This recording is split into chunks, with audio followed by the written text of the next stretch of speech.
All the class 10 students of St. Michael's Academy, welcome to another online physical science class.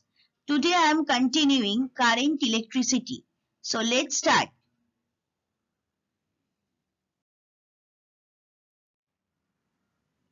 So first I am starting with demonstrations of series and parallel connections. So series and parallel electrical current is the flow of charged particles. The flow of charges will be constant in current electricity. Electric current flows from higher electric potential to lower electric potential. For the current to flow, it requires a circuit, which is closed loop of a conducting material. The circuit consists of wires which are connected end to end and the electrons flow in same direction. So a circuit has conductors, that is wire, switch, load and a power source. The circuit starts and stops at the same point. Usually copper wires are used as conductors without insulation. It is through the conductor the current flows. A switch is used to open or close the circuit. When the switch is closed, current flows through the circuit, and when the switch is open, it breaks the circuit and no current flows through it. A cell can be the power source. If we put more than one cell, it becomes a battery. The load, which is also known as resistor, uses the electrical energy and converts it into some other form of energy. It can be a lighter bulb or anything else. If there is no load in the circuit, then it will be a short circuit. Now see the diagram. A complete circuit is there, which consists of battery, copper wire and an incandescent bulb. Now when current is passing through this circuit, bulb is glowing. Now move to the next slide. Now series and parallel connections. There are mainly two types of circuits, series and parallel. Both series and parallel circuits consist of more than one load. Resistors can be connected both in series, parallel or a combination of both. In series circuit, electrons travel only in one path. Here the current will be the same which passes through each resistor. The voltage across resistor is a series connection will be different. The voltage across resistor of a series connection will be different. That means voltage is different, but current will be same. In series connection, if one resistor is broken or any fault occurs, the entire circuit is turned off. Series circuits do not overheat easily. The design of series circuit is simple compared to parallel circuits. Some Christmas tree lights can be in series circuits. If one bulb goes off, the entire string goes out. So this is the disadvantage of series circuit actually. The fuse or the breakers will be connected in series to protect the whole wiring from overcurrent. It can be used as a voltage divider. Batteries in a remote are connected in series. That means a remote control that you use generally in your house for controlling your television or anything else. That is actually the batteries inbuilt there, or the batteries within that particular remote is actually connected through series connection. Now see the series circuit diagram. Here battery is there, copper wire is there, but two incandescent bulbs are present over there, which are connected through a series combination.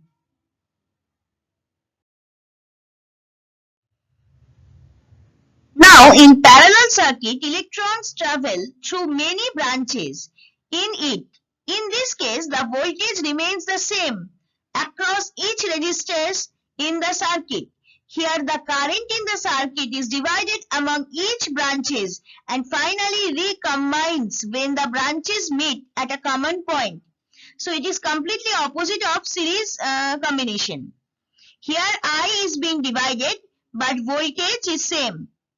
A parallel circuit can be formed in many ways, which means resistors can be arranged in different forms. It can be used as a current divider. In most cases, the circuits are connected in parallel. This is because if one resistor is broken or damaged, it won't turn off the entire system. So this is the main advantage of parallel connection. But due to this effect, it is difficult to detect the failure if anything goes wrong in the circuit, and thus it can be dangerous at certain times. So this is the disadvantage, one of the disadvantage of this connection. It is easy to connect or disconnect a new resistor or other component without affecting the other elements in the parallel circuit. But it uses a lot of wires and hence becomes complex. Mostly in buildings and houses, we use parallel connection.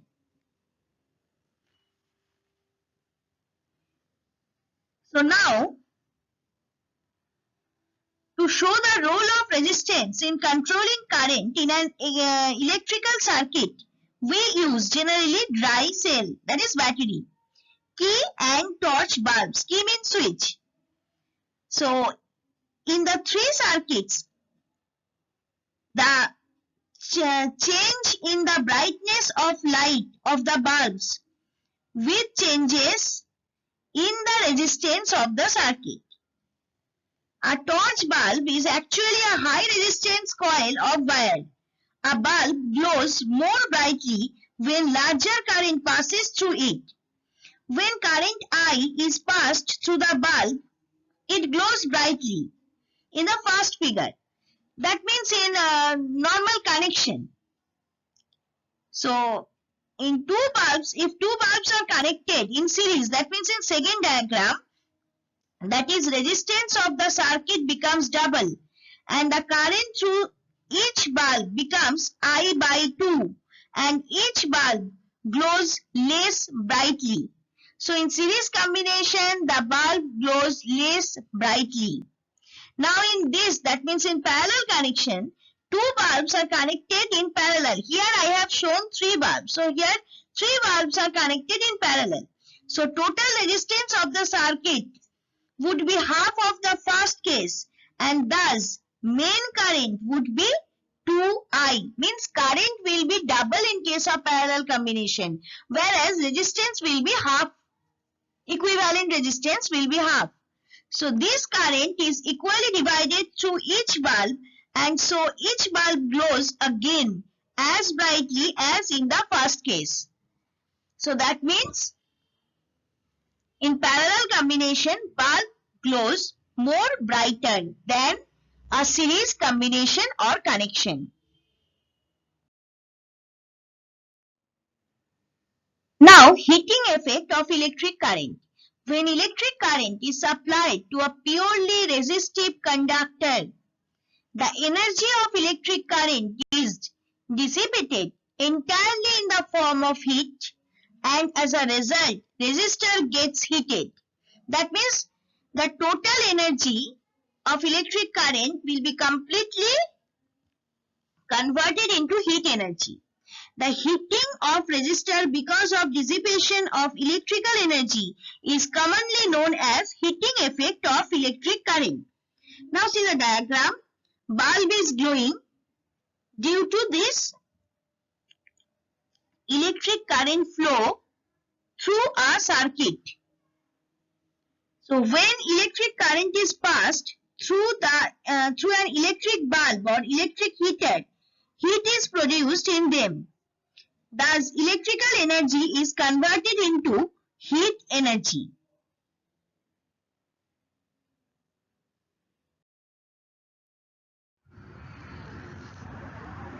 Now, derivation of the formula. The resistance R of the conductor. A higher resistance produces more heat. The time t for which current flows. The longer the time, the larger the amount of heat produced. The amount of current I. The higher the current, the larger the amount of heat generated. To calculate the heat produced in a conductor, consider current I is flowing through a conductor AB of resistance R for time t. Also consider that the potential difference applied across its two ends is V. See the diagram. AB is a conductor, a circuit is there where one battery is also connected with the circuit. Potential difference is equal to V and resistance is equal to R. And time taken for this electric current, that is small t. Now, total amount of work done in moving a charge Q, small q, from point A to B is given by W is equal to Q into V. Because potential difference is equal to work by charge. So that's why it is coming.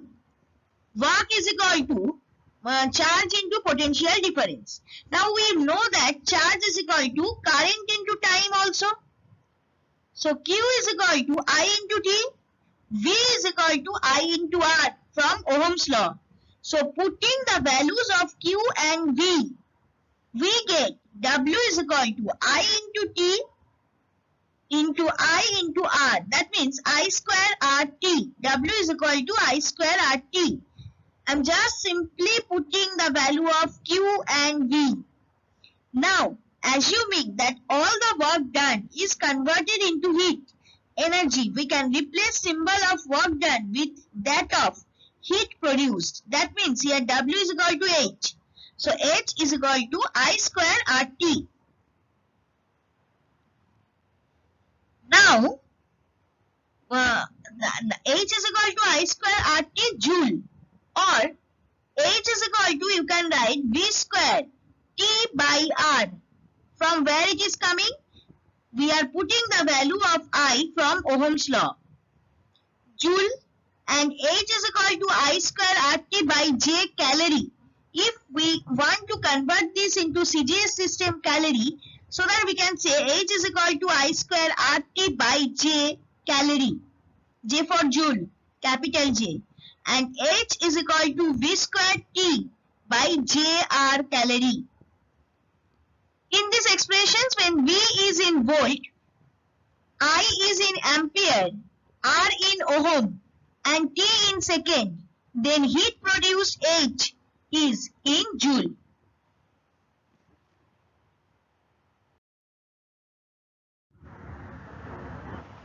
Now, Joule's law. Joule's law in electricity, mathematical description of the rate at which resistance in a circuit converts electric energy into heat energy.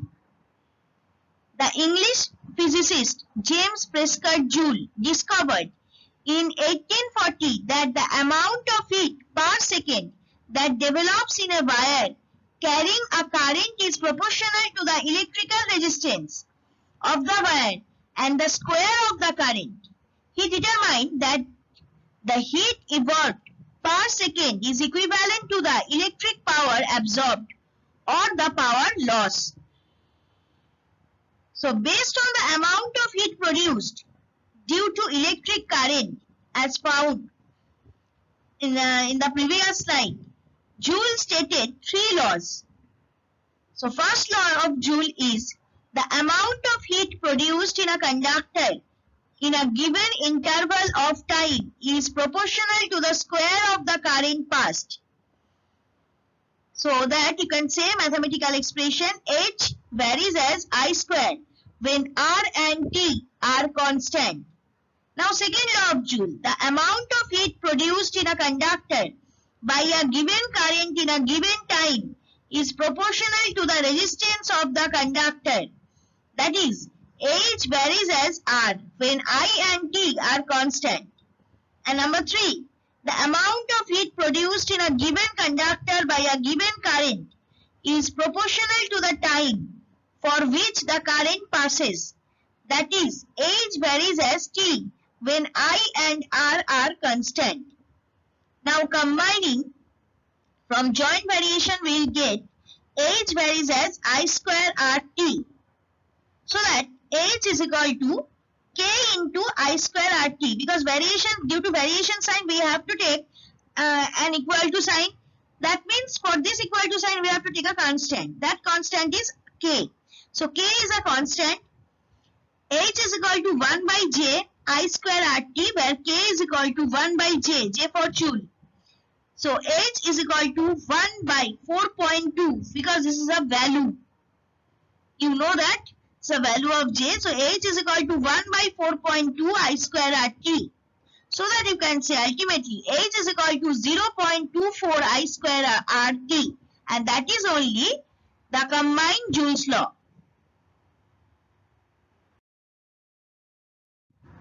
Now I am describing an electric iron. An electric iron has a handle and a flat triangle shaped surface.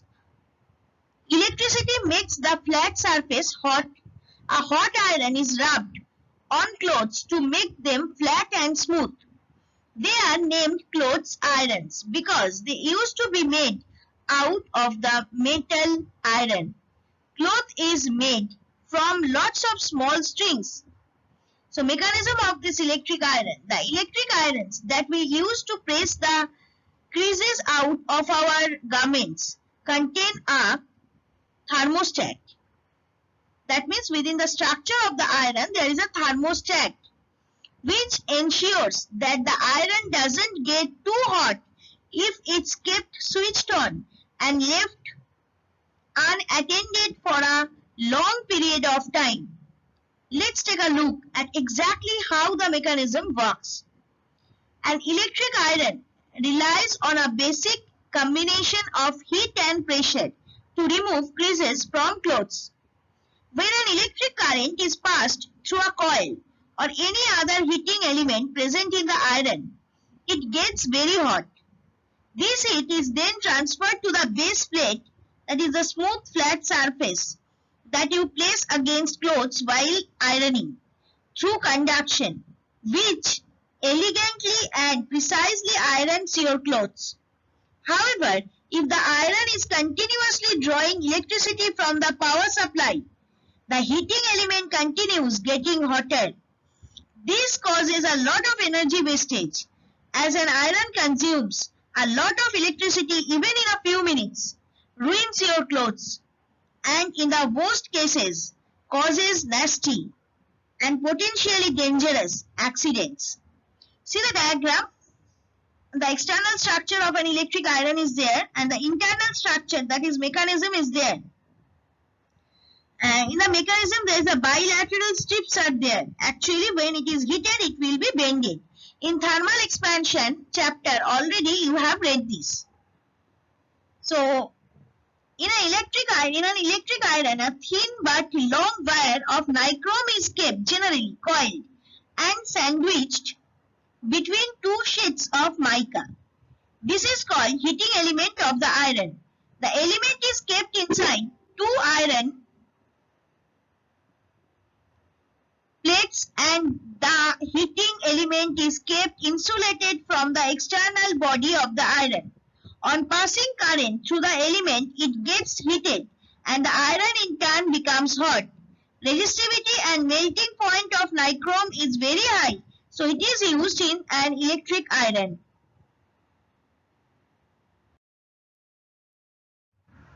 Now, the last example of today's electric fuse. The fuses work on the principle of the heating effect of the current. Fuse is always connected in series with the electrical circuit.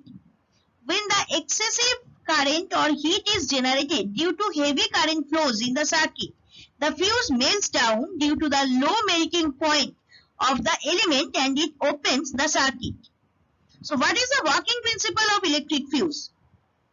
A fuse is a short piece of wire made up of a material of high resistivity and of low melting point, so that it may may easily melt due to overheating due to the excessive flow of electric current. If high current flows through the circuit, it melts and breaks when temperature gets higher than its melting point. So what is the use of the fuse? And electronics and electrical engineering. A fuse is an electrical safety device that operates to provide overcurrent protection of an electrical circuit. So in electronics and electrical engineering, this is the definition of a fuse. Its essential component is a metal wire or strip that melts when too much current flows through it, thereby stopping or interrupting the current. Now see, in the diagram, external structure of fuses are there. Obviously, hope so you have seen this in your house. With this, the mechanism or internal structure also I have given. So from this, we can say that fuse is a safety device connected in series with an electric circuit. The fuse wire is made of a material having very low melting point. Usually, a fuse wire is made of copper or tin lead alloy. When large current passes through a circuit and also through the fuse wire, a large amount of heat is produced. As a result, a large amount of heat produced in the fuse wire melts it and circuit is broken. So the flow of current through the circuit stops and saves the circuit from burning.